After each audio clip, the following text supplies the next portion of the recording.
Hello, good afternoon, good morning, good evening, wherever you're watching, folks. We are in Belgrade, and this is the FIBA Women's EuroBasket, the 5th through 8th classification game between Belgium and Hungary.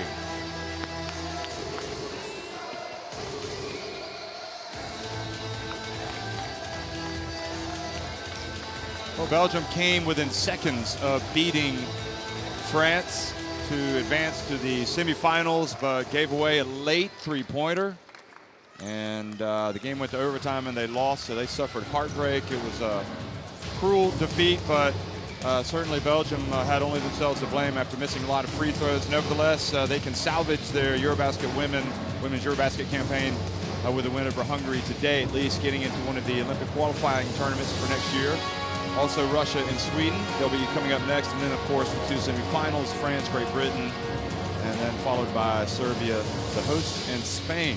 Well, I'm Jeff Taylor, joined by Shona Thorburn, who has played in games like this one for Canada, and now she's in a much harder position in the commentary booth. I think she'd agree with that.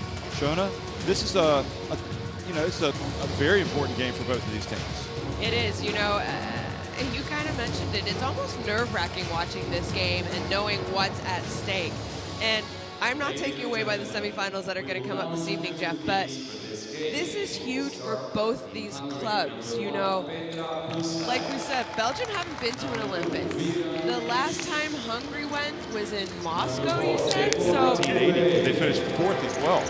That's a long time. I think they've had 18 teams. Yeah. So, as far as what's at stake for Belgian basketball, for Hungary basketball, for the federation, for all the fans, this is an enormous game, and there are a lot of nerves. But keep in mind, both these teams are also coming off, I would say, disappointing losses. I mean, you saw Belgium lose in overtime when they had a 3-point lead with 10 seconds left in regulation in the quarterfinals to France. Hungary down all game against Great Britain. Got the lead late by 1 point. It went back. They lost by 3 to GB. So what it's all about now is how did they spend that off day regrouping mentally, getting over the disappointment, but then also being able to be mentally strong enough to prepare for the next game, knowing what both these teams lost an opportunity to win 2 nights ago. Yeah, they really probably the best symbols of how balanced this competition is. The touching distance of place in the semifinals and being assured of a spot in February's Olympic qualifying tournaments, to having to fight one last game just for a chance to get there. And it is a huge deal to get into those qualifiers. Obviously, everybody wants to go to the Olympics, and everybody wants to get into those qualifiers. So a lot of pressure. No time to feel sorry for yourselves. You got to get up off the canvas, dust yourself off, and go back into battle. We're going to have a pause in the commentary for the playing of the national anthems.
Please remain standing for the national anthem of Belgium.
Always one of the best parts of the game before the game. The national anthems are played.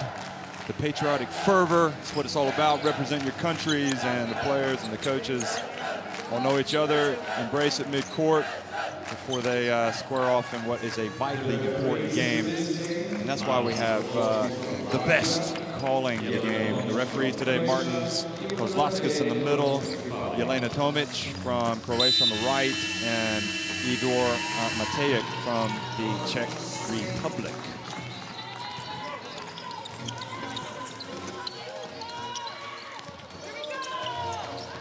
Well, Hungary started this tournament like a house on fire, winning their first 2 games.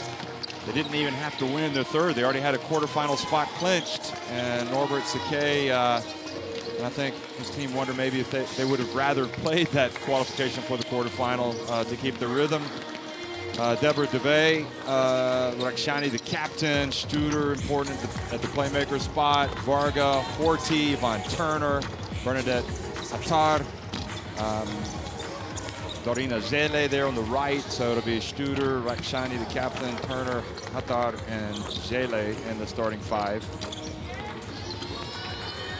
And it's really interesting. They had such a difficult start to the day, but they bounced back and gave themselves a chance to even win the game at the very end, but it just didn't work. And really, Von Turner wasn't at her best the other day. She did make some plays, but she wasn't as influential, perhaps, as she had been in earlier games. And she will need to be today, and maybe that's a battle where they can win in the backcourt. They do have 2 good guards in Studer and Turner. And for Belgium, Kim Mestag has been up and down in this tournament, as well as Antonio Delar. Marjorie Carpriot still battling back from injuries. Emma Messaman and Walters, I thought, has played better. Linskins played very well late in the last game. Hannah Mestag hasn't been as much of a factor in this tournament. Kim Mestag, Delar, Messaman, Linskins, and Julie Alamon, who had some early struggles, then had the terrific game in the qualification for the quarterfinals. And then she was, again, maybe up and down. I think she kind of lost her battle with Olivia Epupa in that last 5 minutes of that 4th quarter the other day. Kim Mestag, obviously her scoring is always important for this team, and a great symbol of Belgian women's basketball, creates a lot of chaos out there, perhaps almost underrated defensively with some of the things that she can do. And the coaches, Norbert Sakay for Hungary, back in charge the 2nd time, and also Philippe Mestag. There he is, the father of Hannah Mestag and Kim Mestag. So, Shona, any last thoughts before we tip things off here? This is for a possible opportunity to go to the Olympics, really, when it comes down to it. So there's not much more motivation than you need as a player. I mean, this is for an opportunity, especially this Belgium team that have never been. These women haven't been either, though. You know, that being said, Belgium's never been, but neither have the women who play for Hungary. So I don't think there's any more motivation than they need. It's can they get over their tough losses in the quarterfinals. It's going to be the team who rebounded the best from a disappointment 2 nights ago. On Hungary could hardly believe their situation after 2 games. And you could see them literally pinching themselves to know that it was real, that they were in the quarterfinals, because a lot of people, including in their own ranks, didn't know if they would make it even to the qualification to the quarterfinals. And Belgium had to come out of the group of death. They did, and it's been a really tough tournament for them. They'll be looking to get a win today. I will count. 3, 2. Well, hello everybody. If you're just joining us, we are in the Belgrade Arena in Serbia, and it is semifinals day at the FIBA Women's EuroBasket, but this is the classification game and between Hungary and Belgium. And Hatar scores immediately, and that is a great sign for Hungary. It took her a while to get going the other day against Great Britain, and that was a key factor in Great Britain's success. All credit to Great Britain for how they played her. Yeah, you know, she was shooting above 50% for this team. And look at Hatar. You see her value also in the defensive end. So already comes right out and makes 2 plays. Which is what we really need to see from her, because she only shot around 33% in the last game, and she was just out of sorts almost against a good defender in Temi FIBA, yeah. Yes, Temi exactly. FIBA. And that time the shot clock winding down, so Emma Messelman had to put one up on the baseline. You know, we've looked at this Belgium team, and it's almost as if they've been really tired in this tournament. And again, they did come through a very difficult group with Belarus, with Russia, and Serbia. And now Rakshani commits a foul on Mestag. Showing that this Belgium team really has played so well. As you see again, the foul, the reach in there by Rakshani. They've had such a great run the last 2 years that, you know, it's not always going to be easy, is it? Here's Mestag, misses. No, you know, they talked a little bit about they were such the underdogs before.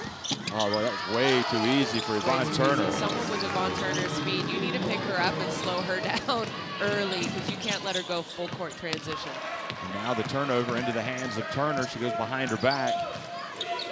She's got that little bit of razzle-dazzle in her game. She's going to put it up from 3, and just like that, a 7-0. Oh no, it was a 2, they say. So a 6-0 lead. But look at this. Do you know what I like so far is that Yvonne Turner and Bernadette Hatar are the ones who have come out and decided to lead this Hungarian team to a win. Hopefully a win. They had a similar start against Great Britain, got out to a 7-0 lead. Saw Riksanyu going off in that game. Yeah, but Hatar and Yvonne Turner were slow getting into the game, I think. Well, they are very slow getting into the game here, Belgium. And now Dorina Zele scores, and it's a 9-0 lead. It's almost as if Belgium have said, here, we're going to spot you 9 points, and we'll see if we can beat you. I mean, it's been easy. We saw Belgium get into trouble against Slovenia early. They were down 10 at the end of the first quarter. We saw them do the same thing against France. And in both those games, you said Coach Mestag talked about it after in the press conference, right? How much energy you have to use to come back and even put yourself in a place to win a game. Well, let's listen. Come on!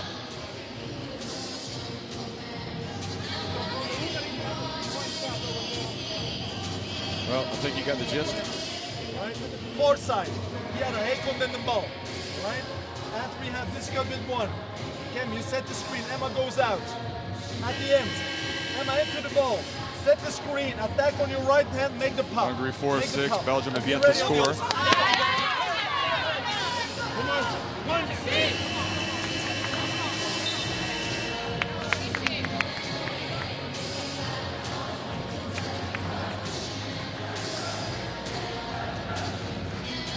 It has really been a struggle for Belgium. They do look at it, and it was a 3, in fact. And so they have given them the extra point, because at first they ruled it as a 2, but they had the evidence, and so it's 9-0, not 8-0, but 9. And hopefully we'll fix that on the graphic shortly. There you go. They just added it, and finally something positive for Belgium, a foul called on Hungary. And this is where Hungary now have really given themselves an opportunity. They did the same thing, you know, against Great Britain. They had the great start, but they didn't press on the advantage. See if they can press on the advantage here. Messamon hits the two. She's just a big-time player, so confident. She is, and you could almost say she's struggled the last 2 games, not shooting above 50%, which we're so used to Messamon doing now. But really, she still had 20-plus point games. So that's still an excellent night at the office. It was a foul down low. Linskens really came to life in the 4th quarter. Was one of the bright spots for Belgium against France. Yeah, I think she had all 10 of her points in the fourth quarter for them.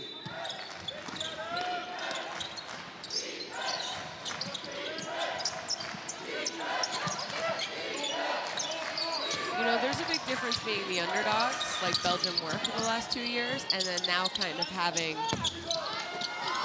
that bullseye on your back. Wow, Attar had the dream putback opportunity, but came up short. Now the skip pass, and then back to Linskens. And Mestag steps into that.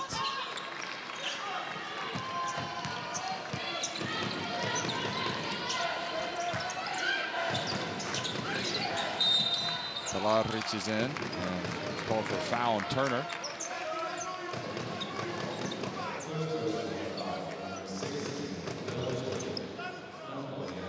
Call by the ref.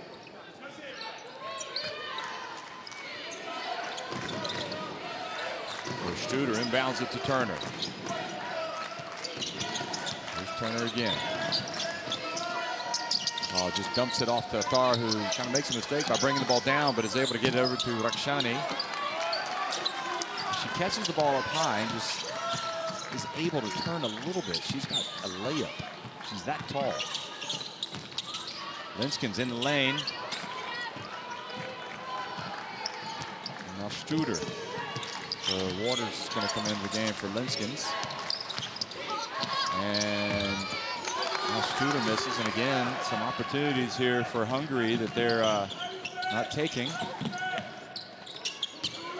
Ballard almost shuffled his feet there.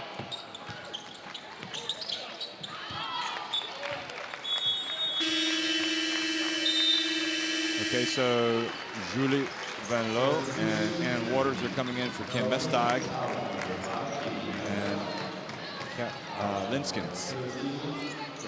Both teams going to their bench relatively early because these players have played a lot of minutes and a lot of games in a short amount of time.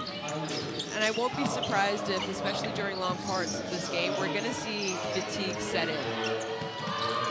Waters back outside to Van Loo, but just a little too long. So I think Waters was aware of the shot clock, but she was being well defended.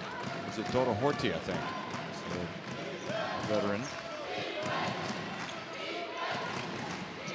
2 veteran centers, 2 mothers. They've already started families and out here battling away. Horty was really solid and niche in Group C. Here's Turner with a little bit of a runner, but gets it back. And now Delada reaches in and commits another foul. Elena Tomic, so that's number 2 on Delada. She'll have to come out of the game. And also is going to come into the game for Hungary, for Studer.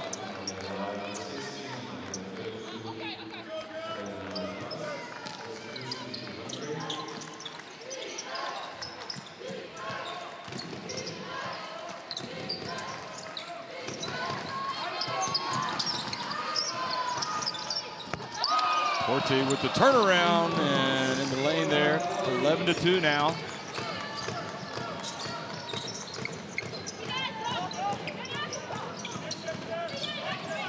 Oh, nice pass, Waters to Emma Messaman.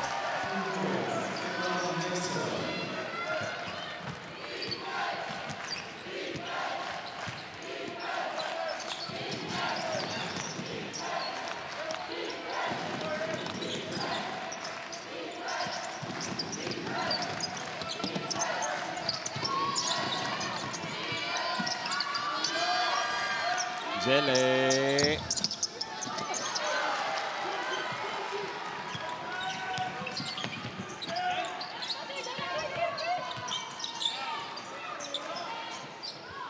And, well, coming off the bench, number 32 for Belgium, Helene Naulas. So that's a surprise three and a much needed one.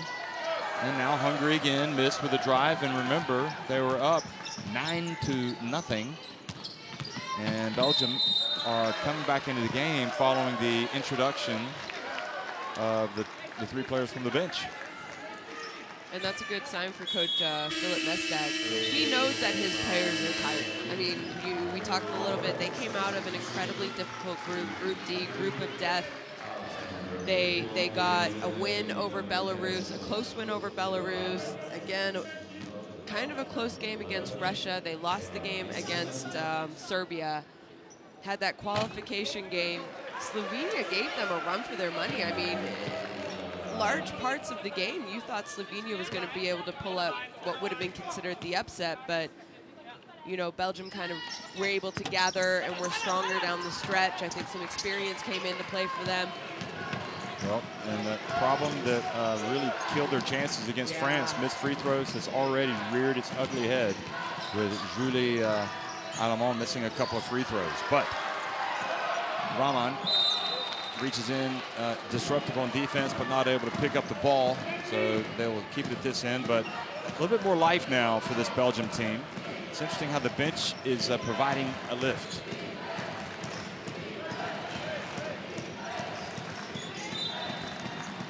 I don't know what it is about Rama, but she's looked well rested in every game, but the inability to pick up the ball has cost them as Horty hits the long jump shot.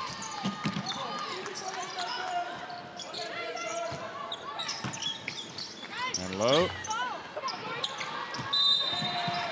And now the foul, and you get the ball that close to the basket, surely it's a little bit better shot than that.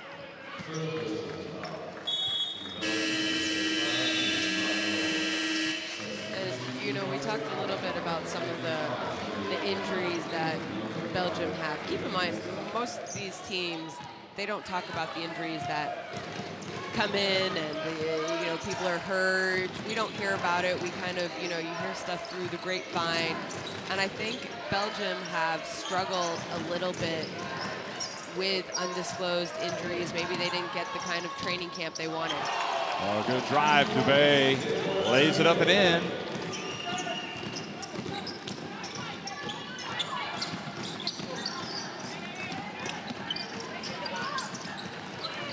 Passes over to Waters, thinks twice, gets it over to Mestag, who's checked back into the game and drills the three. And you know, I thought France has looked a little sluggish.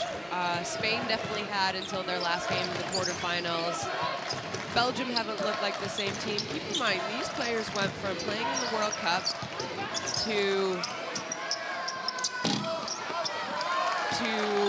then going to their pro seasons. And then literally when pro seasons were finished, maybe a couple of days off, and they were getting into training camps for this event. So that's a long, more than 12 months.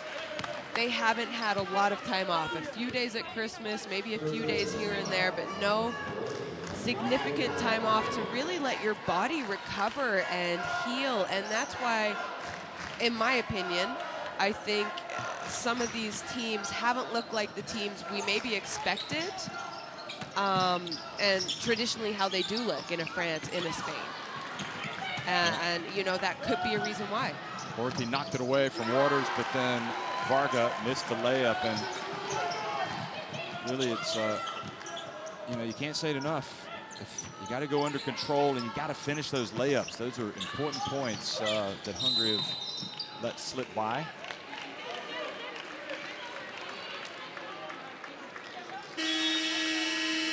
Athar's going to come back into the game. And Mestag seeing his Belgian team stabilize things just a little bit. So now we're going to get, I guess, Hungary's version of the Twin Towers. Certainly the one tower of Athar, who's About as tall as they come, 6 feet 10 inches, number 44. But Dora Horty in there. Now Kim Mestag makes the first free throw. So that's progress. And makes the second. He's back to a 3-point game. Yeah, you talked a little bit about their free throw woes against France, and they were only 17 to 27, 63% for a team going into that game. We're shooting 80 plus, and when you only lose by 4 in overtime, it's hard not to. So Dubé misses it. Attar not boxed out. Instead of going right back up, passed it back kind of out. one of those times you said, why doesn't she just shoot it? And Turner fumbles it away, and it's Nemeth who, I don't know if she was trying to bank it in. Excuse me, Horvath, not Nemeth.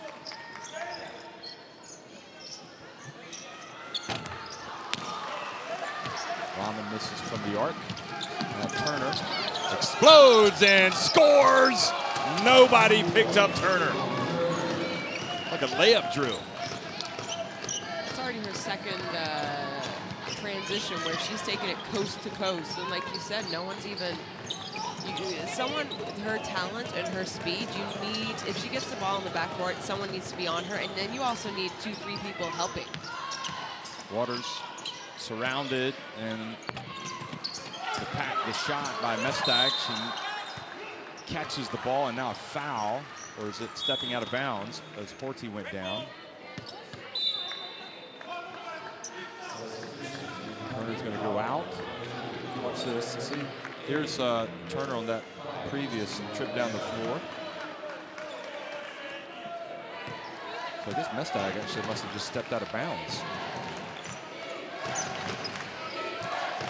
So Hungary will be thinking they've got the last shot here. Horvath passes to the corner. Dubé over to Attar. And Rahman stopped by Attar, whose jumper hasn't been quite as good as it was in Nice, but nevertheless, Hungary lead at 17 to 12 over Belgium at the end of one.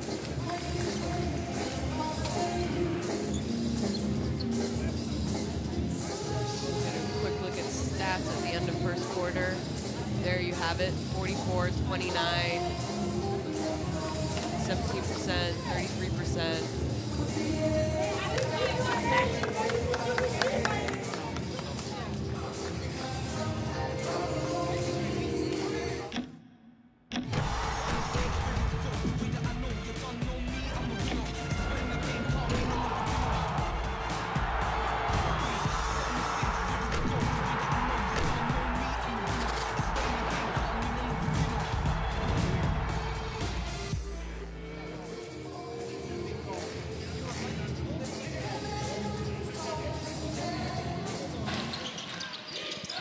Well, it looks like it's going to be another nervous game for both of these teams. Hungary had the brighter start.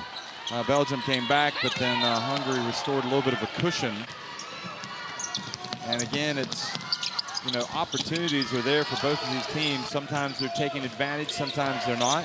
And I've just got a feeling that we've got another game that's going to go down to the wire. This game is almost more nerve-wracking than that quarterfinal game in some aspects, because so much more is on the line. You know, in that quarterfinal game, had you won, you did already guarantee yourself that coveted top 6 finish for a possibility to attend the Olympic qualification tournament. And now this is your second and last chance to be able to do that. So really the intensity and nerves are just elevated, and I think we see that from both teams so far at the end of the first.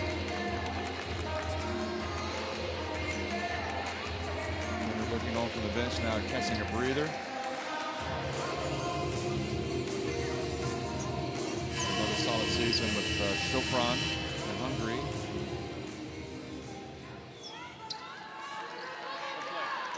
So Helene Naulas, who hit a big three-pointer for Belgium when they were really struggling for points. And on the inbounds attempt, the ball knocked out of bounds, and it's gone off of Waters was the ruling, much to her dismay.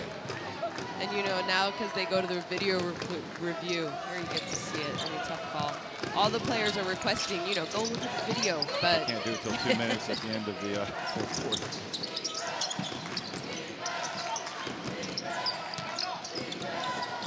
Dubé gets it to Atar, and good call from, I think, Matejek, the Czech referee, calling the travel. I mean, really, Hatar had no other option other than to travel. The catch was good, but she was put in a bad situation. There was 3 Belgian defenders around her.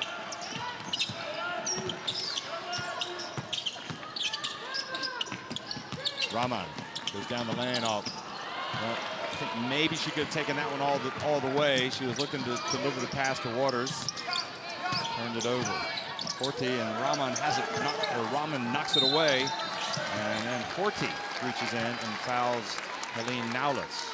And as a coach, that's kind of, especially from your veteran Horty, here you see pretty good defense, knocks it away, and then this foul that Horty goes and commits is just a frustration foul. There's no point fouling in the backcourt in a situation like that, especially from a veteran. It's someone who's going to have to play significant minutes if Hungary want to win today. Well, it's tonight somewhere in the world. Messerman back in, now Mestag, another 3 for her. And that's gonna set the alarm bells ringing over on that bench of Hungary.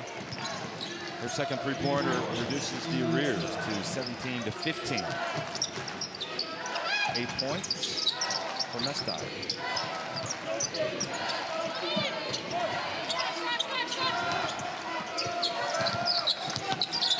Shooter has it knocked away. It was read by Messerman, and then Atar, I think, wasn't aware of how much time was on the shot clock and passed it, and then the buzzer sounded. And you know, after that, there you see the 3-pointer by Kim Mestag. After that 9-0 start that Hungary had and the timeout by Coach Mestag of Belgium, Belgium have turned things up, and it's really started with their defense, and you see that here early in the second half, the turnovers that they forced second quarter. And Messerman, now Studer, Turner, Helene Naulis, so good job defensively by Naulis, who hasn't played that much at the EuroBasket. Dorina Zele drives in, good rebound. She grabs her share of rebounds, doesn't she? She led them in rebounding against France. Allemand over to Messerman. Out on the wing to Mestag. She won't need to be told to take that shot. She will take it, and she will make it. And Belgium have got the lead for the first time in the game. 11 points for Mestag. And Helene Naulis now with the rebound. Rebound and run. Find Mestag. She's got the hot hand. No! Give it to Allemand, and she hops on into the lane and forces Norbert Seke to call timeout. And really, you know what? It's a mirror image for both of these teams, what we've seen from them in this tournament. For Hungary, they've been able to jump out on top of teams, but not able to press on the advantage. And for Belgium, they've had slow starts, then they've come to life.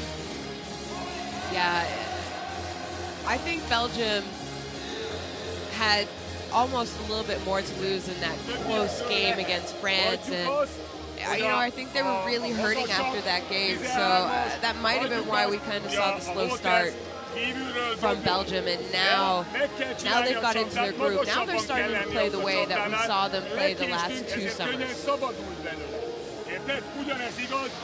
Well, Belgium have improved their field goal percentage, as you can see, and next time we go once again on the fourth side to get open Emma. And you play together with her. Emma can attack, you can make the pop match. All right? It will be with number 11. It will be with number 11, okay? Come on. One team. well, Mestag, 11 points. We highlighted her before the game, but you got to really say that I think it was the bench players that came out and really ignited this rally just kind of like stopped the momentum. Yeah, it was around the 5-minute mark of the first quarter. They came, I think they came in, they did a better job on defense. Nowler's hit that 3, pretty much her first possession in the court. Belgium up by 3. Turner back in the game. Guarded by Alemán. Goes and loses it as she went up. Now Alemán, maybe with a little bit to prove after her confrontation with Apupa. Oh, beautiful pass and execution to perfection. Exactly what he talked about in the huddle. Play a little 1-2 between Messerman and Linskens.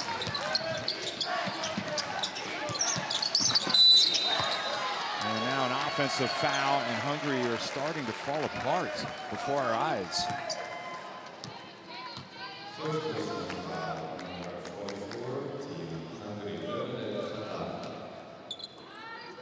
That was good defense by Alemán. She got the ball as it went up, so that's why she turned it over. Turner. They look to Naulis, now inside to Messerman.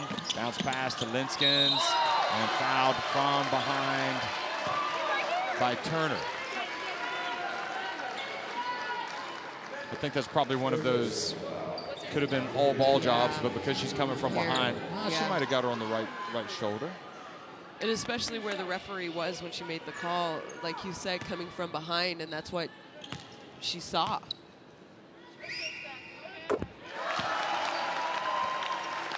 So Linskens makes it. The smiles return to the faces of Carprio and Waters. Look at this tan mark. Yes, she might be a Farmer's tan? truck driver. Yeah. Could be a cyclist. The Belgians like to cycle. Tour de France did start, so maybe she was, out there yesterday on her day off. Enjoying the Farmer's sights. tan. Haven't heard that one in a while. And now Naulis called for a foul.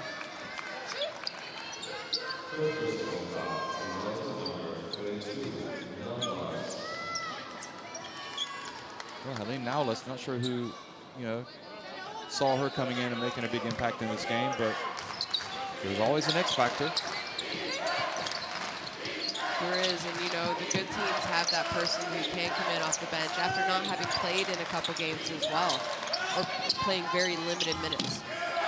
I thought misses down low, and that's one that she just has to put away. Yeah, and you know what? Her shot was altered by, I think it was Messman came over and helped, but Messerman for 3.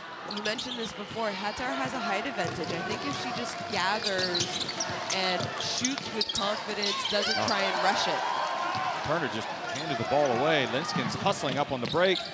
Great awareness by Mestag, and look at Belgium pass the ball, and now Linskens down low. Oh, and Linskens missed it, and Hatar took that ball away. And Linskens looks like she's in a little bit of pain, but Hungary has stepped out of bounds, and Mestag was upset, but I thought it was about a travel. But watch this. Let's see here. I mean, that's a missed opportunity by Linskens. That's where she's got to make that, and then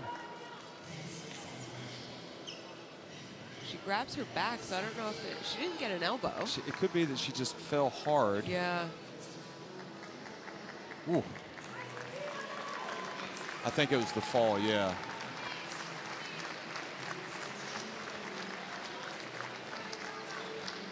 Belgian fans. I'm not sure there was anything Hatar did there. No, so what they wanted was they wanted the refs to stop the play. game. But if it's a fast break and a scoring opportunity for the other team, the refs can't stop it.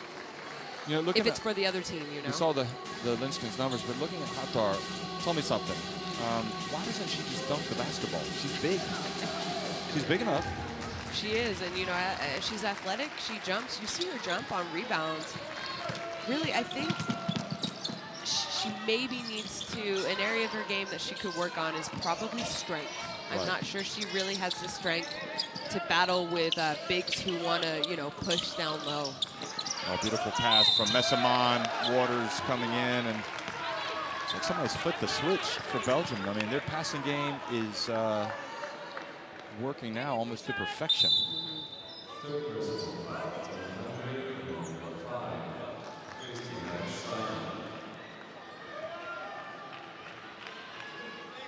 So she's in obvious pain, Linskens. Yeah. It looks like her back, and like you said, that is kind of the areas you see her holding is the area she fell on initially. Well,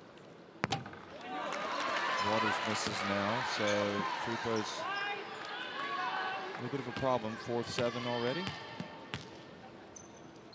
Now 5 of 8.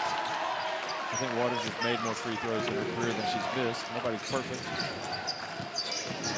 In her long, illustrious career, keep in mind she is 39 years old, so she has been around. And it's great for, you know, we talked about this last year. Well, that was great. Third foul on Delar, no? That was pretty good D on Delar, but she picks it up, and Turner was taking it right to her. Yeah, she didn't get her with the hand shot. But that's not what they called. They called the body. Anyway, just checked in. Picks up her third foul and has to go back down to the bench. Well, Nallis has played well. She's going to have to keep playing well for Belgium. Here's Turner for 3. And Dorina Zele, talking about strengths, I think she's got that in abundance. She comes in and knocks it away and gets it back for Hungary. Studer trying to get it to Horti. 6 seconds on the shot clock.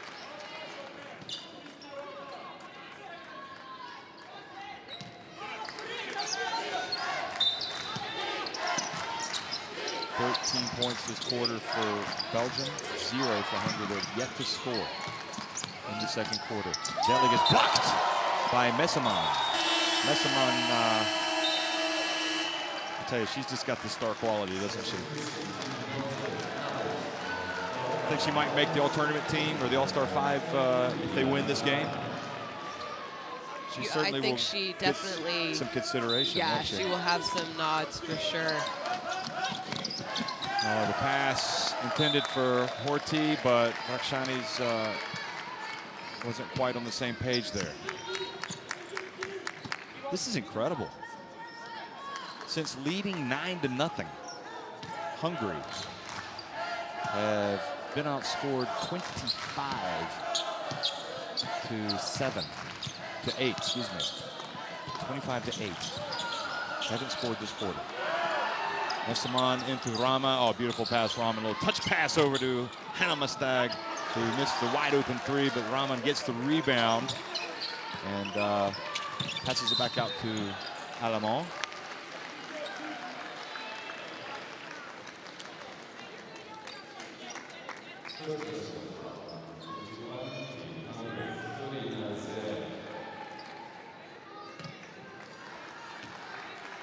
So Linskin's trying to move around, get loose. Alamont, meanwhile, at the line, gets it to go. Norbert Sakay sitting down, and the Belgian bench, even with Delar, has the 3 fouls. All eyes. Everybody's into it now. It took them a while, though. I'm not exactly sure why they have the slow starts, Belgium. Alamont makes both free throws, and Carpio comes in. Now, this will be an interesting matchup. Carpio and Zelle goes out as well. This will be an interesting matchup with Carpio because she's not 100%. It might be something Studer could take advantage of.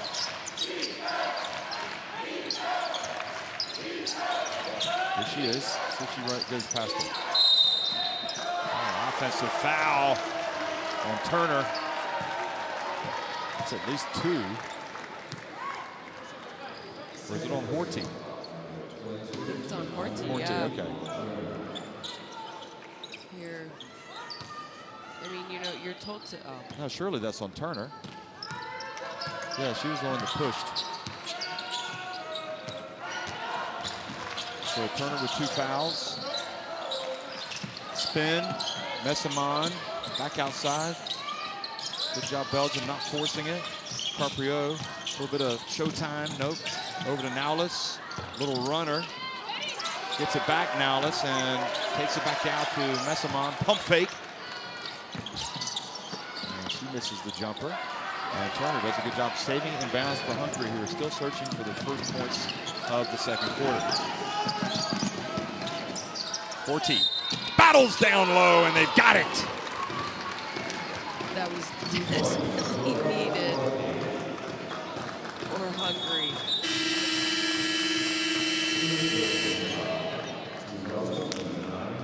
She was trapped by 2 guards, but was not able to be stopped. She went up strong, and now she goes to the line for a 3-point play.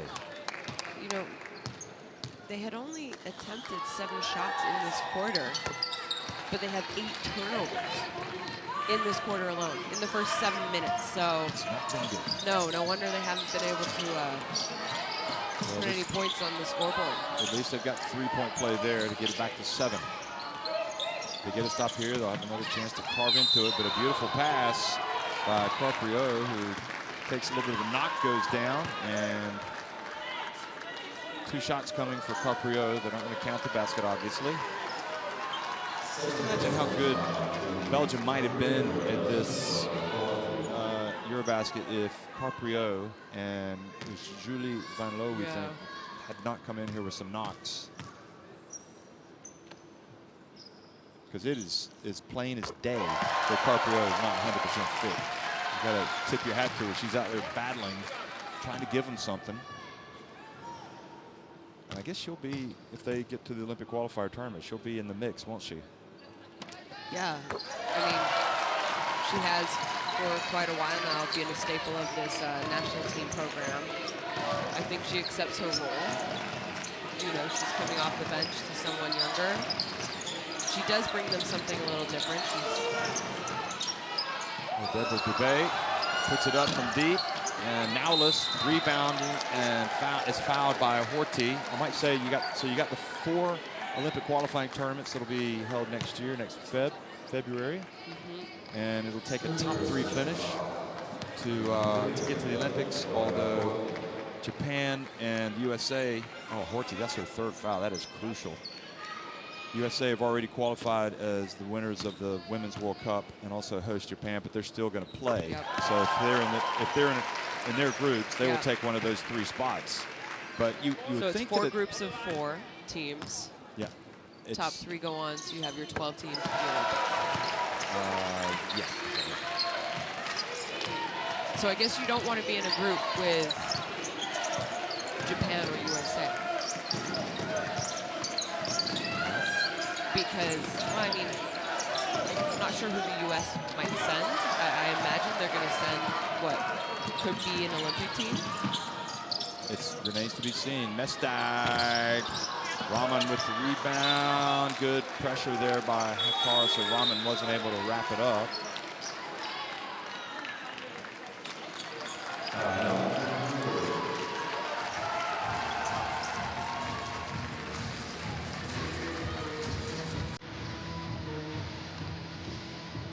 So timeout on the floor, 2:11 remaining. And Belgium with a chance now to really turn it up a notch. Let's go down to the court and listen to the Hungarian coach. És a Kriszta hozza a labdát.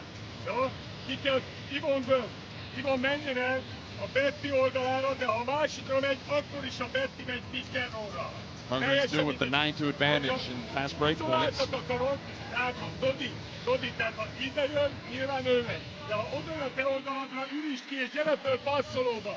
Jó? Másik oldalról el kell jönni. Izolált pick and roll. Lean open. You have Marjo open and you have Emma open. Okay? Come on, keep going, guys. One. One call.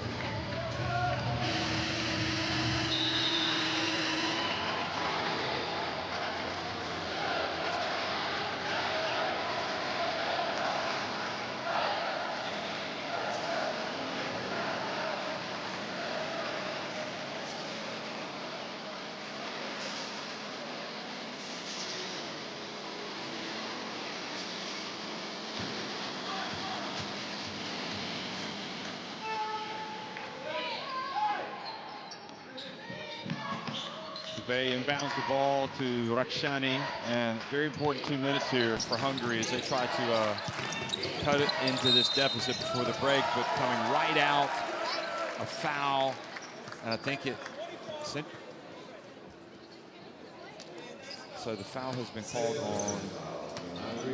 I see some shocked, is it on Hatar? Hatar, yeah. Yeah, shocked, definitely frustrated Hungarian players because I don't think they really know why they're getting called. Oh, what a take by Yana Rahman. Went baseline. Oh, she is just playing with so much confidence right now.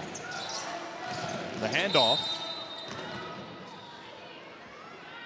I think if there's one thing we've agreed on in this, it's that Yana Rahman just take it to the hat, take it to the hole.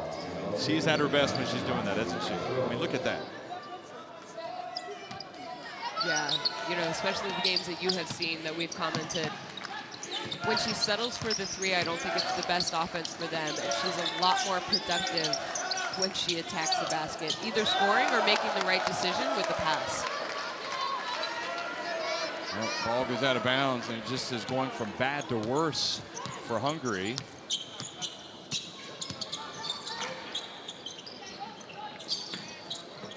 And Belgium fans can hardly believe how easy it's been here. I mean, they're making it look easy. Oh, what a beautiful move from Esselman. Did she miss the shot? Gosh. Explain that. Gosh, she missed it because she wanted her teammate to hit another three-pointer. And, you know, for me, that's just poor defensive execution. That was Dubai who was on her. Rahman set a screen. You can't go under a screen on a shooter like Kim Mestak. Finally, something positive. Turner.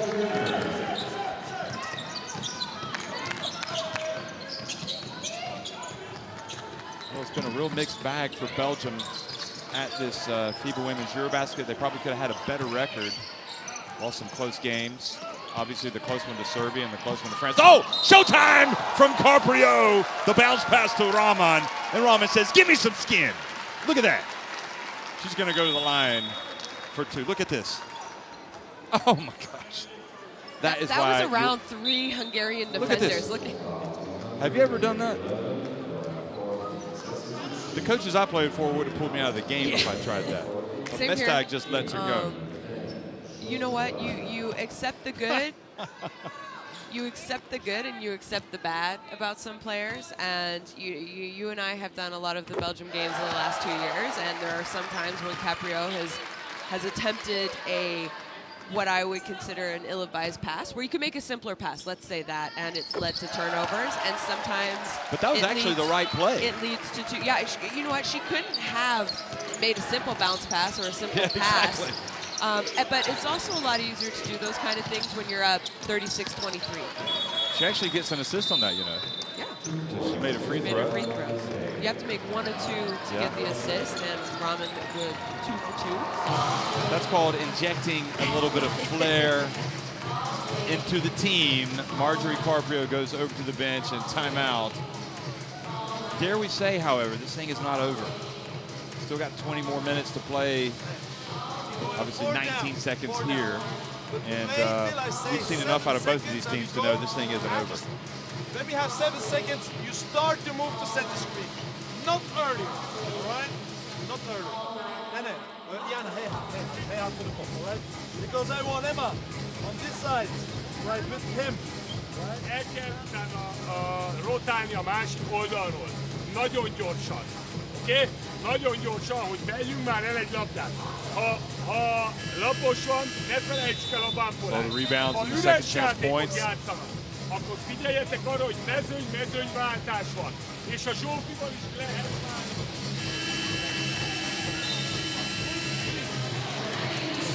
They really play a brand of basketball, Belgium. Look at this. We cannot see that enough, can we? They play a brand of basketball that you just don't see from anybody else. I said this all last summer at the FIBA Women's World Cup. When Belgium play well, it's some of the most beautiful basketball I've seen. I think it's fundamental with a little bit of flair. You saw the emergence of Julie Allemund last summer and her passing ability. They're just intelligent. They're very fundamental, but they're also fun and exciting to watch. And now, Varga has just done something that if I, nice lady, good player, but if I'm Sakai, I just bring her out of the game. I'm like, why did you do that? Yeah. You just fouled We're over the limit. You've put her on the line. And the thing is, those are the kind of fouls, too, that you get mad at because Julie Allemund wasn't attacking. She was actually, her feet, everything about her, her shoulders were going towards the sideline. They weren't going to the basket. No, and you're that far away from the basket. Yeah, exactly. You don't foul in that situation. I understand Coach CK said, okay, we're going to step out probably, but you have to be smart. Last seconds ticking off the clock. Horvath is going to have to launch it, and she waited too late. So what can only be described as a very, extremely frustrating 10 minutes has come to an end for Hungary, and Belgium seem to have rediscovered their magic touch. They lead at 39-25 at halftime. We'll be right back for the start. Well, no, we're going to stay with you, and then we'll go away. Talk a little bit about stats going into halftime. And see, you know, that's the kind of person that she is. And as a coach, you accept the good with the bad. And here we have a quick look. Belgium's only shooting 33% compared to 38% for Hungary, but Hungary's having a hard time turning it over. And look at that, 18 free throw attempts for Belgium compared to just 1. Slight rebounding advantage for Belgium, but Hungary has the offensive rebounding. 10 assists to 6. Really, for me, if I'm Hungary, they only scored 8 points. They were outscored 27-8 in that quarter.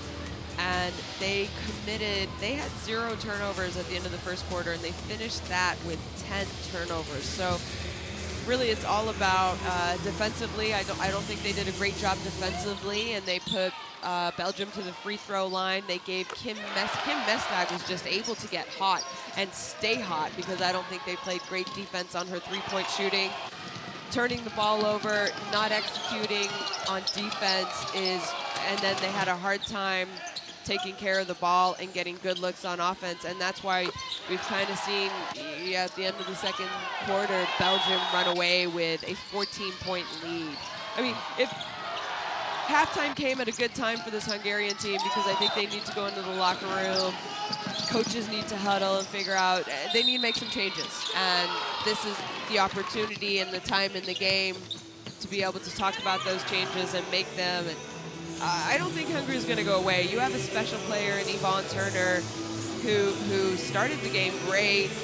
Again, kind of went away. We've seen Hungary do that with her. You know, she's one of the scorers on this team. You got to get her the ball more, especially when you're not able to score and when you're turning the ball over. So I think that's going to be a point of emphasis. Rexanyi's only taken 1 shot attempt. Qatar, I think, has been pushed around a little bit too much by the bigs of Belgium, and she's only 1 of 5. So you got to get going. You got to do something different if you want to give yourself a chance. Well, the winner will advance to a FIBA Women's Olympic qualifying tournament next year, and that is the importance of this game. So we will be right back before the start of the second half. It's Hungary trailing Belgium 39-25.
puts it up and makes it, and they have got the wind in their sails, Spain.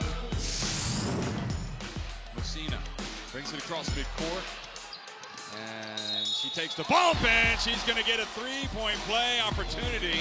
That's a tough make by Messina. Carpio. Oh, no look pass. Nice finish by Rahman. Well, that was well done by Carpio. Magbanley is going to take on Hattar. What a move to the basket. So far, Bentley has been able to score anywhere on the court against this Hungarian defense. Yayi for three. Oh, it rims out. Messman knocks out to Hartley. She takes a three. She hits it. She has tied the contest.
Yvonne Turner, 10 points, 4 of 9 from the floor, 5 rebounds. But Hungary trailed 39-25. The good news for Hungary is they've still got 20 minutes to go. And, you know, this Belgian team has looked tired at this EuroBasket. Not so much in the second quarter that we just watched, but, you know, if they can come out hungry and do what they did against Great Britain, make a little run, who knows? Maybe they can make this interesting. And I don't know what you think. Come out hungry? Yeah. Come out hungry, yeah. Whereas for Belgium, I'm pretty sure we're going to see a picture of Kim Mestag. I don't know. What do you think? That's my bet. I think that's a safe bet. I mean, her three-point shooting, there you go. Take a look at the stats here from her. Normally they come, there you go, 14 points, 4 8 from 3, 3 rebounds. And you know, she hasn't forced it, and she's had open looks, which I think is a little bit of a defensive breakdown by Hungary. And we saw Yvonne Turner with those 10 points. If they want to win tonight, they need to get Yvonne Turner involved. I think Bernadette Hattar, she only has 2 points. Keep in mind, Bernadette Hattar, she was averaging double digits for them going into this game, and you need those kind of people to step up. The people that you've relied on all tournament, you can't go away from them, and you need Corti to step up right now, be a veteran leader. We need to see Hattar take her time and knock down some shots close to the basket. Where's Struderbin? She's been incredibly quiet. 0 for 2, 3 rebounds. You know what I liked about her against France? She started the game, against GB. She was full court pressure, forced some turnovers. You need to be aggressive. You need to be aggressive on defense if you're Hungary, which hopefully that momentum carries you, and you're aggressive on offense, because that's what they need if they want to get themselves back in this game. Ugyanazt a szisztémát csináljuk, mint ahogy kezdtünk, jó? A védekezésben. Gyerünk! You think that's what Norbert Sakay said at halftime? First and foremost, we can't, let's wake up. Belgium are running circles around us with their passing game. Like Kimmel said, this screen, like that, over, pick the picket, over, and we have open corner. And they're going to play together at the end of the 5 side. Okay, we have this? Okay. Watch out when it's zone to organize immediately, yeah? Come on. When you give Belgium the opportunity to play how they want to play offensively, I keep saying this, it's some of the most beautiful, unselfish basketball while still being exciting. It's not boring watching them when they play well. And they, like you said, other than the first few minutes of the game where we saw a 9-0 lead for Hungary, Belgium settled down at the end of that first quarter, and then the second quarter they played exactly the way that they wanted to play. And as the other team, no matter the game, what you want to do is try and take people out of what they're most comfortable doing, and that's the passing game. Easy cuts for Belgium, open looks. So Hungary have to do a little bit better job of making them play the way that Hungary's defense wants them to play, not for Belgium to just go out and do what they want.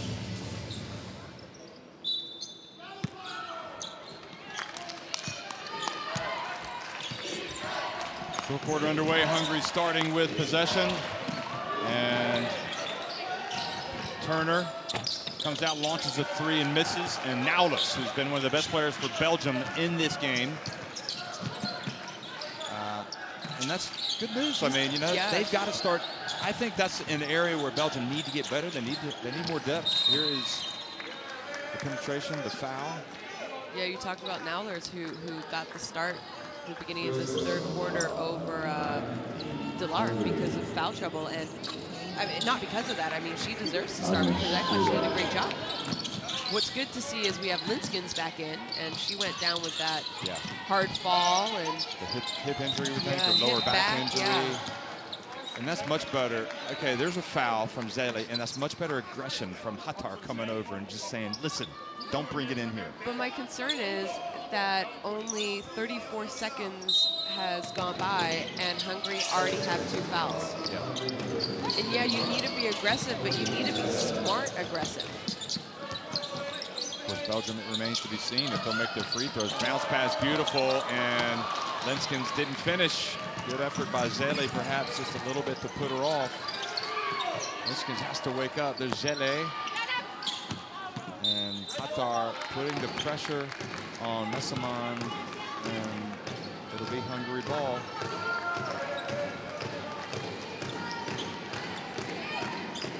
Offensive rebounding, here it is again. Oh, it could have been either way, that looks like on the replay, but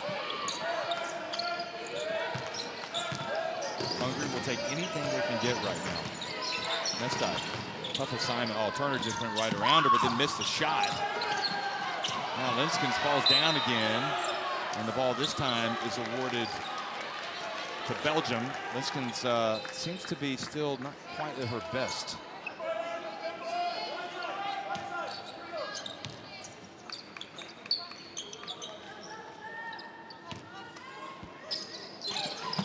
And now the turnover, Alamon, and Turner goes right in this time. Oh, she missed the layup. Wow. That's missed 4 points. Oh, beautiful pass from Alamon before the foul by Zele. Zele perhaps a little bit out of control right now. Needs to calm down a little bit, as you said, from the fouling standpoint. Look at this. Belgium got away with a bad turnover there. We saw a bad turnover by Belgium at the end of the Serbia game. Yeah, that was costly. they have been their own worst enemies in this tournament. They really have. I mean, Belgium fans and this team. Now it's a little bit too strong, but Linskens positive stat with the rebound. Messaman Look at the pass from Messamon. Now Linskin's back outside to Mestag. It's on line. It's good. She is stroking the three-pointer today. Mestag.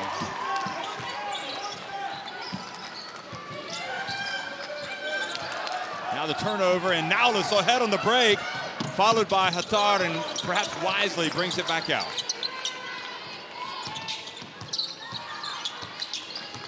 A 17-point lead. Are we going to see a Hungary recovery? Oh, the rejection from Hattar. And that's the way Hattar needs to play for this team. I think she's Got the capable. potential. Yeah, I think she's capable of doing that almost, every other possession when teams try to go inside. She needs to be that Rudy Gobert rim protector type defensive player. And I think she's very capable of it. Again, another... Rakshani with the turnover, and then comes down and commits a needless foul. And look at that. One more foul, and Belgium's in the bonus. That was a terrific Emma pass. Messman knows exactly where all of her teammates are. Man, actually, Linskins was doing a better job of going hard to the basket. Still got it blocked. But you know what? She's going up against the tallest player in the tournament. Here's Messamon. Spin. Back to Naulis. And good again. She's crying out for playing time, folks. Let her shoot the rock. Hattar. Rakshani, finally something from the captain of Hungary. And another, injury. We think something, Rakshani hasn't been at her best either. She didn't play in that last game. Going in for the layup. Belgium can't afford to just turn the ball over, even though they have the big lead, and invite Hungary back into the contest. Yeah, you're right. Rakshani might be carrying something. Mestag open, maybe a quick trigger on that one. Coach telling him to calm down. Naulis gets it and then loses it. And the game just becoming chaotic, and maybe this actually works to the favor, well, I was gonna say to Hungary, but Alamon sneaks in there, takes it away, and scores on the layup. And maybe Rakshani needs to come out of the game. I mean, she just slammed the ball on the court and bounced away. She has to be careful too. I mean, the ref king, there you see him talking to her. Frustration, yes. Yeah. But and she's your captain. Yeah, you gotta lead by example. Yeah. There you see Zille asking the bench for after her steal that led to 2 points, substitution as well. So Belgium, despite a little bit of sloppy play from them, still up by 17 points. Hattar to Turner. Linskins bothers Hattar, then, looked like she lowered the boom on Varga Linskins. Varga looks at the ref and says, where's the foul? A little bit of aggression from Linskins, that's what we need. And she's gonna go to the line. She's like, I'm not going down hard again. Watch this. Watch this. Well, playing the physical game. Linskins and Varga on the campus, looking up at Linskins and saying, what was that about? Timeout on the court. Let's go down and hear the coach. Itt van a biztosító fönn, a Debbie, jó? Abban a pillanatban, ahogy itt nem volt pad, rögtön menjen tovább a Zsé, és jöjjön vissza a Betty. Érted? A Zsé adja a te emberedre. Zsé, fordulj vissza, hát ha van egy viccet, ne pedig ide föl lehet tenni a labdát. 3 másodperc. Ball screen is switching, right? Let's do it like that. It's still 4 seconds. If they go, it's trapping. All right? Next time. Saw those 7 3-pointers. 5 of them have been made by Kim Mestag, who now has 17 points. But also Naulis has hit a couple. But here's Mestag. Can't get enough of seeing that. I mean, she's just crucial for this team. And really, if you're an opponent like Hungary, okay, Mestag hasn't made all of her shots, but she's been under pressure in this tournament, and she's getting far too much space and time. And now a breakdown defensively on the inbounds play by Belgium to give away a layup.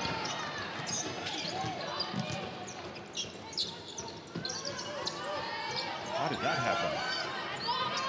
that's especially out of the timeout. And you saw that they wanted to switch everywhere, and clearly there was a lack of communication on that last switch, and Varga was wide open. Oh, nice pass again by Brahman over to Lenskens.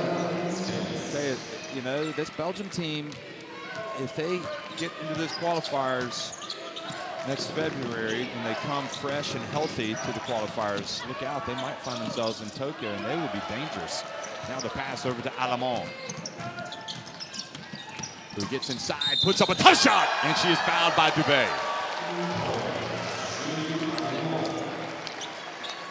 You know, we talked about how it's kind of been a quiet tournament for Julie Alamon. Here At you see her and one at times, but she had that huge game in the quarterfinal qualification where 25 points right? against Slovenia. That, you know, they were leaving her open. That was huge applause, by the way, for Naulis as she goes over to the bench. That has to make her feel good. Yeah, it does. A role player for this team, getting given an opportunity here in, I would say, the biggest game of the tournament so far for Belgium. It's their last chance opportunity to possibly play in Tokyo. Oh, quick pass up ahead to Hatar, and she gets the contact, and the foul will go to the line.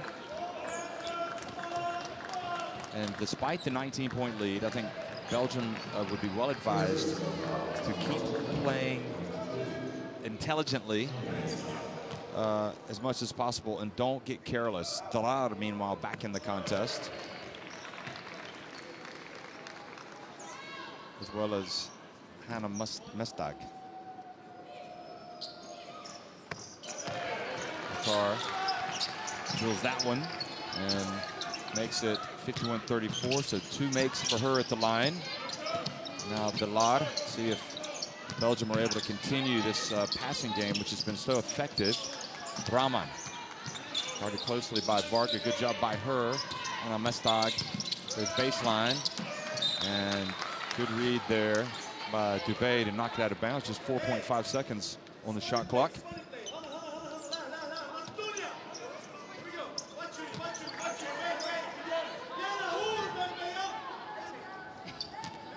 Great job coaching by Mestag from the sideline. You could hear him shouting how he wanted the position.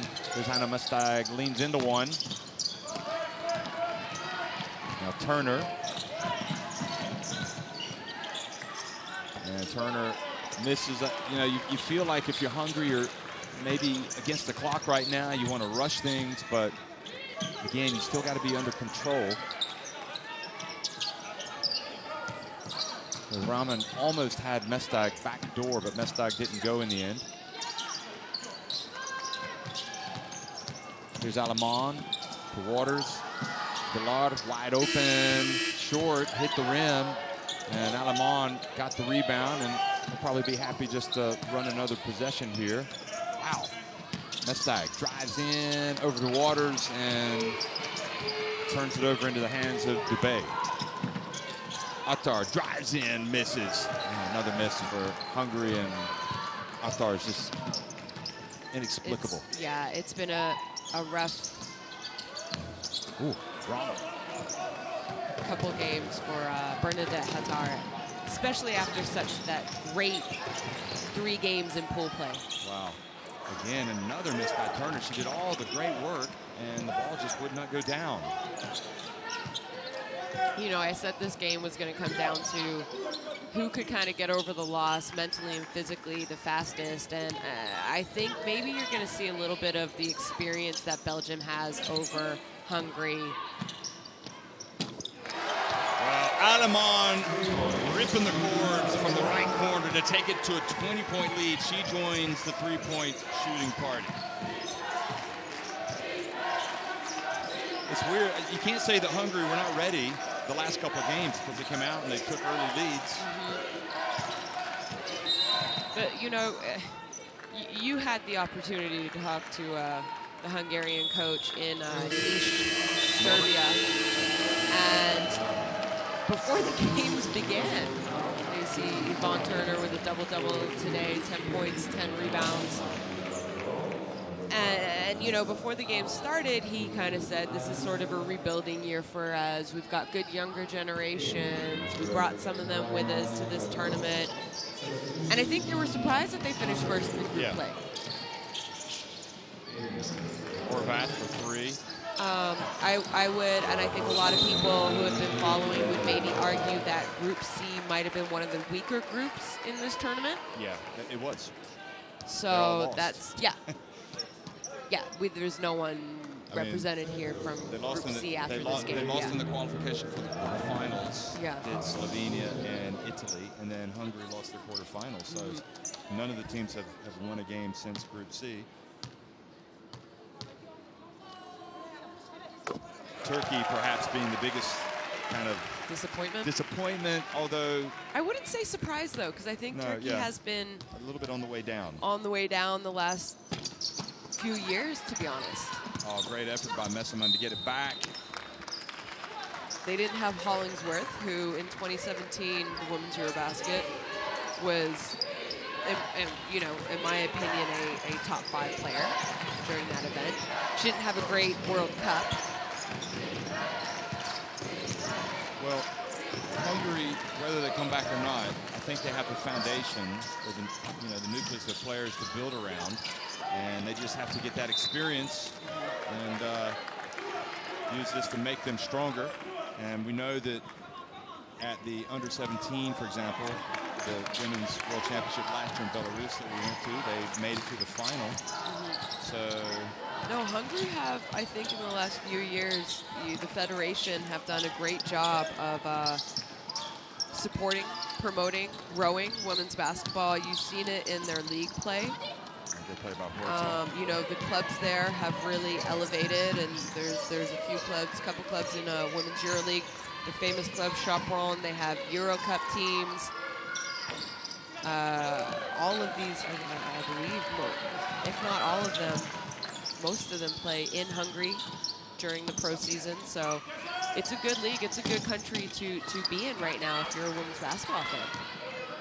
And that's also, I think, part of the development and growth we've seen with this national team, you know, just making it this far.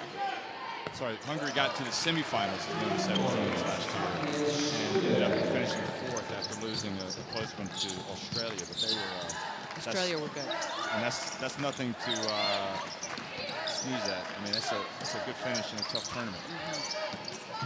Mestag, Corprio, all knocked away into the hands of Mestag, Messermann. It's interesting how Messermann she has like in her head, she understands how much time is on that clock, doesn't she? She just knows. She is I would arguably say, one of the smartest basketball players in the game right now. Nice drive, Corprio. Yeah. She's almost, she has the mind of an intelligent point guard trapped in the body of a big. I guess she's not trapped because it's great for her game. She can score, she can shoot, she has post moves, she can pass the ball, her cutting ability, she just knows, she knows the game. She knows what she's supposed to do. It's almost her abilities are those that they just come naturally to her. It's, you know, things that sometimes you can't teach players what she does. Yeah. And it was something that was talked about more than, I think, 10 years ago. They were talking about how good this Messermann was coming up through the ranks. And sure enough, so it has proved to be. She definitely has. You know, she's a WNBA star, EuroLeague star, Belgian star. Well, we'll talk more about that in a second. Here's the final play. No, they're going to be 2.9 seconds. It'll be Hungary ball. And Belgium with a 20-point advantage. Here's Studer. And I don't even think they're going to get a shot off. So the teams will retire to the benches for the in-between quarters. And Hungary, at this stage, needing what you might describe as a miracle. They trail 57-37.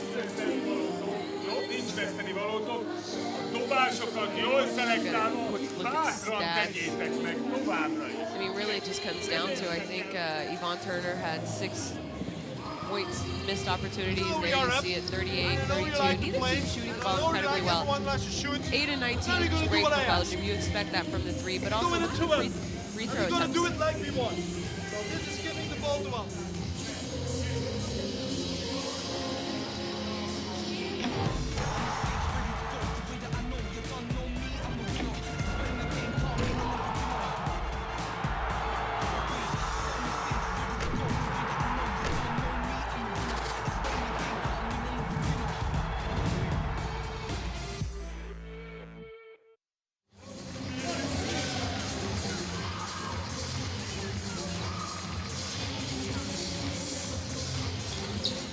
Well, it's 57-37 inside the Belgrade Arena here in favor of Belgium. Hungary had a great start.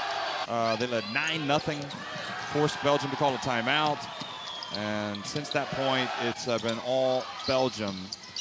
And as we look at these highlights, Helene Naulis has been crucial for Belgium today, coming off the bench. Julie Alemans had her big plays as well. And we're also talking about Emma Messermann, and I was talking to one of, if not the best player in the world earlier today, and she was talking about Messermann. I was like, well, she really takes a beating though, doesn't she? How long can she take that? And the answer was, you know what? She likes it.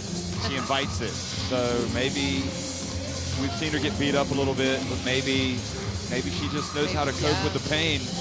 Makes her tougher, you know, that's what gets her going. And so maybe we'll see Emma Messermann. The point I'm trying to make is maybe we'll see her in this lineup of Belgium for, you know, another 5-10 years. I mean, I hope so. I look at Ann Waters. She's 39 years old at this event. Yep. Laia Palau's 40. 40, you know. For Spain. Waters definitely is not in her prime. I think she knows that. People watching know that, but she's also an enormous part of this growth of Belgian. I mean, think about how long the legend, who is Ann Waters, there you see her go up for the shot, has been around and has been waiting for the opportunity to do this. And I'm sure if you asked her, you know, those titles that you won in the WNBA, the titles, EuroLeague, Euro Cup titles, what does it compare to playing for your country? And I'm pretty sure she'll say the games that we won, that third place finish in 2017 at the Women's EuroBasket, that fourth place finish at last year's Women's World Cup, I think those are more important, and they're more, you know, from the heart than all the other titles and the trophies that she has in her career. Well, here she is making the pass. I mean, she was the #1 draft pick in the WNBA. Yeah. San Antonio. Is that right? No, Cleveland Rockets don't even have a team anymore. Okay. So that kind of. Messermann on the break up to Delar. Yeah, in 2000. Foul called, and I think now it's a case of experience and quality. We're talking about a Belgium team that played at the World Cup last year and gave the USA their hardest game of the tournament, and a Hungary team that wasn't at the World Cup. Yep. A Belgium team that really beat Spain. Some people, including me, thought they had a chance to win it all this year. And then some people like you who said you thought they might dip, which is pathetic. It's and I absolutely, I love this team. So, but it's a lot easier playing with no pressure and being the Cinderella than having a bullseye on your back, and what a lot of other teams are looking at and saying, oh, we could do what Belgium does. You know, we have maybe the same amount of talent, same amount of players who can contribute. So yeah, you know, they came into this tournament having to play with the bullseye on their back, and they were also put in a tough situation being in that group of death. I think if they were in any other group, we'd see them in the semifinals. Yeah, I think today, you're right. to be honest. And also, I'd say, as you said, they went from being the hunter to the hunted. Nice play by Carpio, who's given a nice spark off the bench today. And it is going to be an almighty task now for Hungary to win this game. They're not going to chuck it in. Shani drills the three-pointer. We haven't seen enough of that at all today or in this tournament from her. It's back to a 21-point deficit. And the thing, you know, back to Waters, I think she's understood in this tournament where her value is now to this Belgium team. Oh, look at the pass again. Oh, my goodness me. That is ridiculous. Carprio, the greatest showwoman. And, you know, just to give you an example of Waters, Julie Alleman was born in 1996 in July. Waters was drafted in May of 2000. So Julie was almost 4 years old. Alamo? Yes. And you are, you know, to have the opportunity to play with a legend is incredible. And that, you know. Gosh, Marjorie Carprio is just putting on a clinic of entertainment right now. I don't see her coach celebrating as much, but I think everybody else is over on the Belgian bench and in the stands. Look at this. That was the pass behind the back. And there's just nothing that anybody is going to do that is going to take that away from her, is it? I mean, and now watch this. Bad shot. She follows up the miss and scores with the putback. So it's her, I mean, what is her value in terms of her enthusiasm and her love of the beautiful game to this team? Like I said, she gives you the spark. And sometimes maybe in close games, there you see the free throw percentage. I mean, it's really the attempts by Hungary, only 3 compared to 22 for Belgium. Yeah, you know, Caprio, it's more about, she plays like that in a close game or in a blowout game. She doesn't change who she is. Talk about pride and enjoying playing. I mean, this is a woman who cheers for every single one of her teammates. I think part of me feels like some of her teammates and even Coach Mestag like, okay, come on, enough of this. We shouldn't be doing this. That's who she is. But look, she's got the 8 points, she's 3 of 4, and she has been, I think, a big part of their success today. Yeah. You know, she came in and just really said, okay, we're going to turn it up a notch just because the starters are coming out. And, you know, Belgium went early to their bench. Another three-pointer from Shani. You almost hope as a neutral fan that we see some good basketball from Hungary here because they are capable of playing so much better than what we've seen for the majority of this game.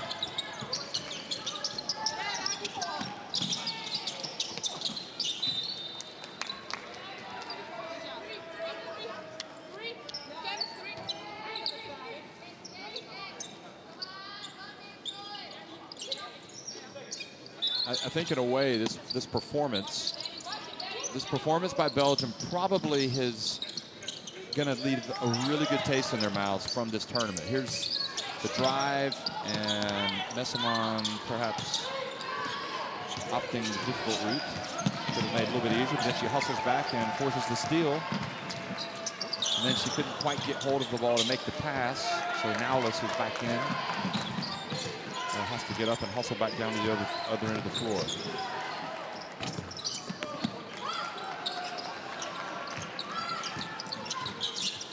I would think that this player, Van Loo, has to, hopefully for Belgium, play better.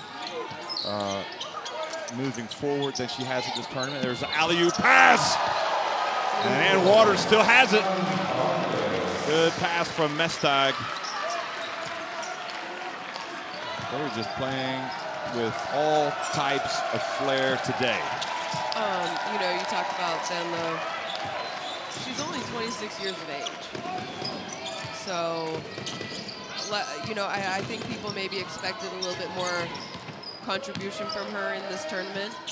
She did contribute more for them than last year's, you know, top 4 finish at the FIBA World Cup. But she is, like we said, that other player we've heard who possibly had some nagging injuries going into this tournament. Maybe that's why we haven't really seen the type of performance that we all expected from her. Well, we're going to get a look here. Studer on the break. And makes it, and Coach Mestag is going to call timeout, and we'll see him get in his 22-year-old center, power forward center, Serena Lane-Feldhoff, who we haven't seen in this tournament yet. But here's the alley-oop pass again. Still got hops.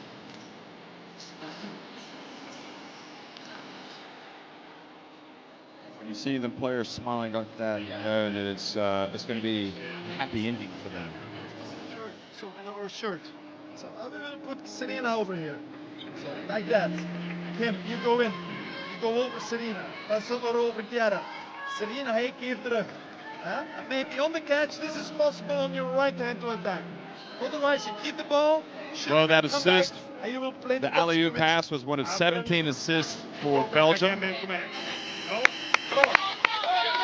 Hungary still leading in the fast break points department, 15-8.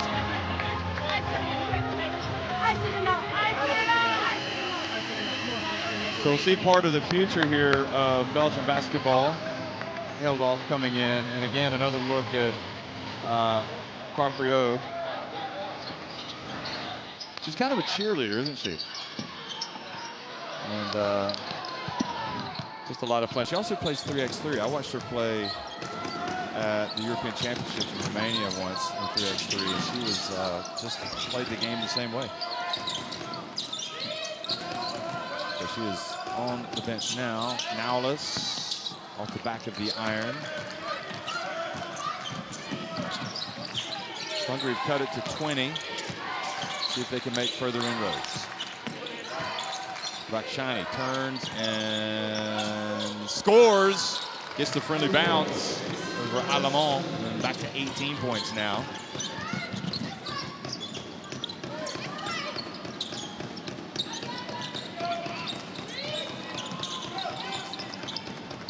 Now let's over to Geldof.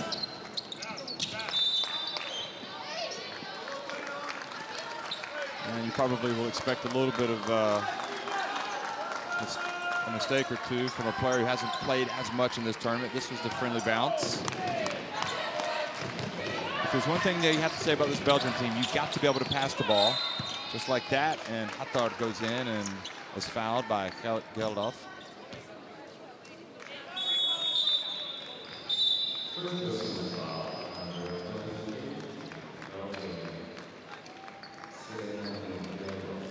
So the 24-year-old Hattard fouled by 22-year-old Geldof, and now the 20-year-old Studer goes out.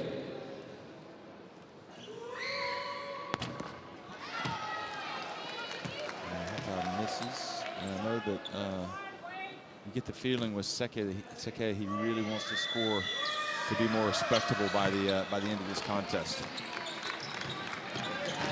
I mean, it'll be pretty tough for them to come back now. Time is just not in their favor, but Offensive foul. Gives it back to Hungary. you know, like you said, you want to go home with a good taste in your mouth. Yeah. You don't want the feeling of a blowout. You don't want the feeling of having your nose been rubbed in it, basically. Yeah.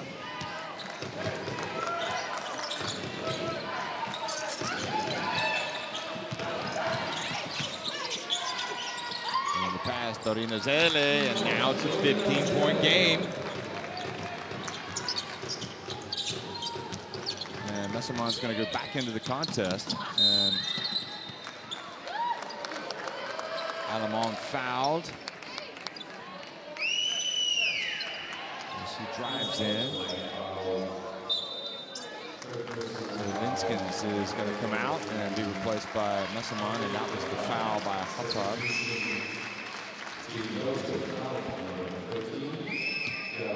So that was called an unsportsmanlike foul. Not playing the ball, I think. Or was it excessive?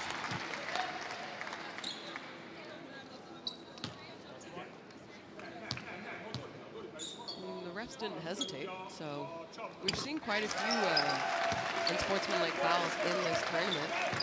Well, I really hope that Hungary are able to take some positives out of this tournament and that they can, see the players can learn from what went wrong and that they can come back stronger, because I don't think there's a lack of desire, enthusiasm from them or from Hungarian basketball. I mean, they were over the moon that they clinched a spot in the quarterfinals. Here's Alamon, and you see that Belgium have the quality that perhaps we hadn't seen in some of their other games.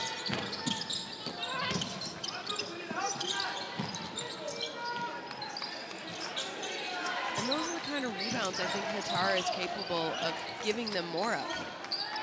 I mean, she ran in and skied for that offensive rebound. I think the real, when you look back at it for this Belgium team,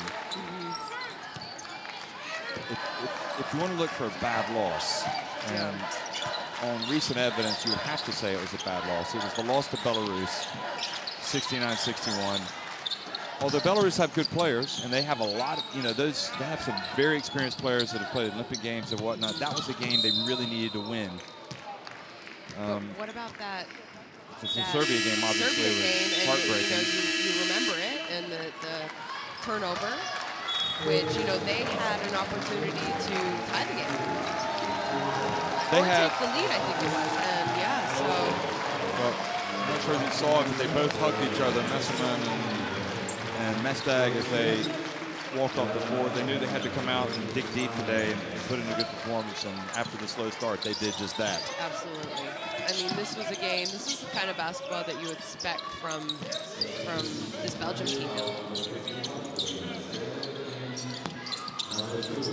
I still think it was one of the real keys was having some of the less heralded players in this Belgian team come out and contribute today, like Naulis, that really helped him seize control. Yeah, Carpio as well. We talked about the Belarus loss, the Serbia loss. France loss was tough for them as well. Yeah. They were up 3, Jeff, and they gave up two wide open three-point shots. Ayayi had one in the corner off the inbounds. France got the offensive rebound. Bria Hartley knocked down the three. There was still 10 seconds left, and after a timeout, they didn't even have a shot attempt. Time had expired. So.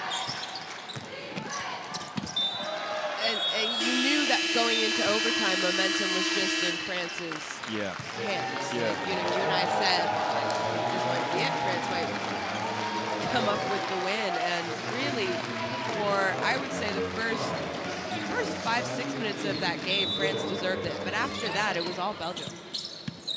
Well, they're going to look back and the combined points totals of their losses.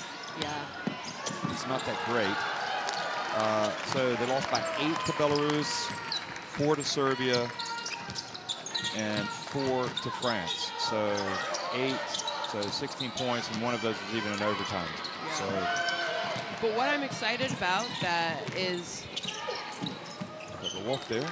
That's our scores. We are going to see Belgium in the Olympic qualification tournament, and I think Belgium is the kind of team, to me, that should be playing in an Olympics. The level that they are at, the style of play. And remember, and I think the USA would agree, they played them at the World Cup. I mean, if you play at the World Cup and you get to the top 4, you are Olympic caliber. So, now we know with this win that they will be in that all-important tournament.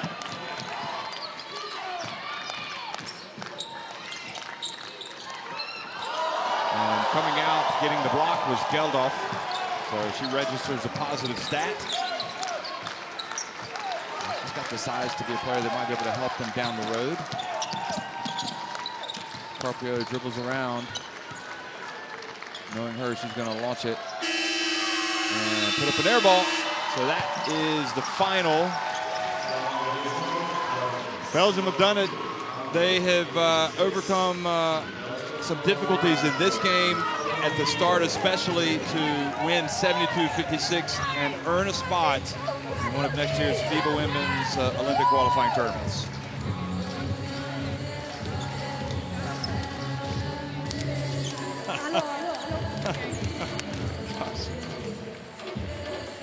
So they're shaking hands.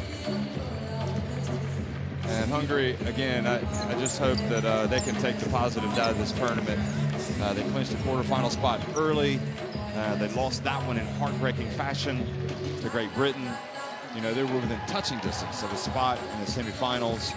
And sometimes things just kind of fall apart. Yeah. You know, I don't want to say I think they were lucky to even be in this position that they were in. I think they,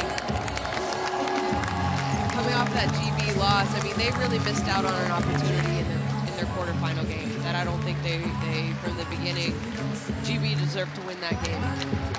Hungary did a good job coming back and almost winning, to be honest, but yeah, first in pool play, here you see the stats. Hungary were lucky. They're, you know, 42%, 38% from three for Belgium. Out-rebounded slightly. Assists on par. I mean, Hungary actually didn't have a horrible game. 18 turnovers.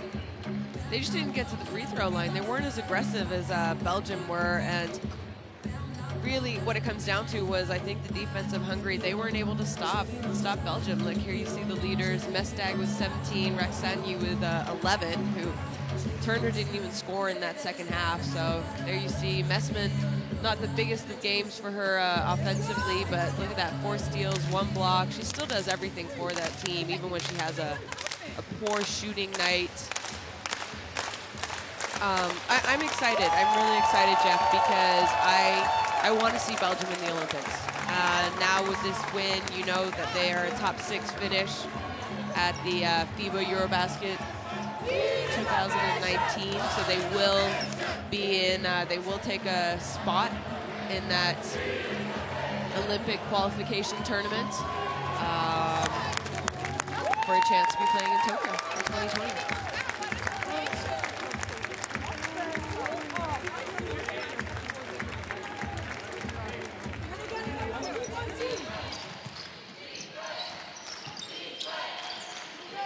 Well said, Shona. And we'll look at the highlights of this game here. Again, they started out a little bit slow today, but then they shifted into a higher gear, Belgium, and took care of business against Hungary. So we saw a lot of good things from this woman here, Carprio, and this one, Ann Waters, teaming up on that drive to the basket. Raksani came out and gave him a little bit, but it was too little too late from her. It was really, for much of this game, showtime for Belgium. Yeah, it was. Belgium were the better team. I think they are a little bit more talented than Hungary at the moment, but you know, like you said, that U19 championship team that were Hungary sent last year, or U17, finished 4th, lost to a very good Australian team for the 3rd medal. I think the future of Hungary is good, and I know it's disappointing, and I know it's salty, and been in that situation. It sucks. It hurts because I think they missed out on an opportunity here, but if they also lost to a very good team in Belgium, one of the best teams in the world at the moment. I think at least top 5 team. So a little bit to be expected. Absolutely. Well, the great thing is we've got 3 more games coming your way today. And it will be a lot of excitement. Of course, another game to determine a team that goes to the qualifiers will be between Sweden and Russia. That'll be coming up next. And followed by the 2 semifinals, Great Britain against France, and then wrapping things up, Serbia against Spain. So the word tasty comes to mind. Be sure to tune in and watch those as we bring you all that action. And interesting to go to the press conference and hear the latest from Coach Mestag and see what he has to say. They certainly flirted with what would have been disaster if they hadn't gotten to the Olympic qualifiers. Yes. But they've accomplished. I think that was the number one. That was the one thing they had to get out of here with, was a spot in that tournament.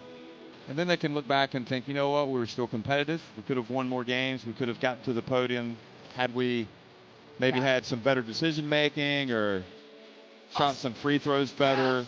As you looked at the schedule of the play coming up next, 3 o'clock local time here, which means that's in about 45 minutes. It'll be Russia, Sweden, followed by France, Great Britain, and wrapping things up with Spain against Serbia. So, Shona, I'll let you shut them off, take a break, and we'll be right back for the start of the next game. Thanks for watching, everybody.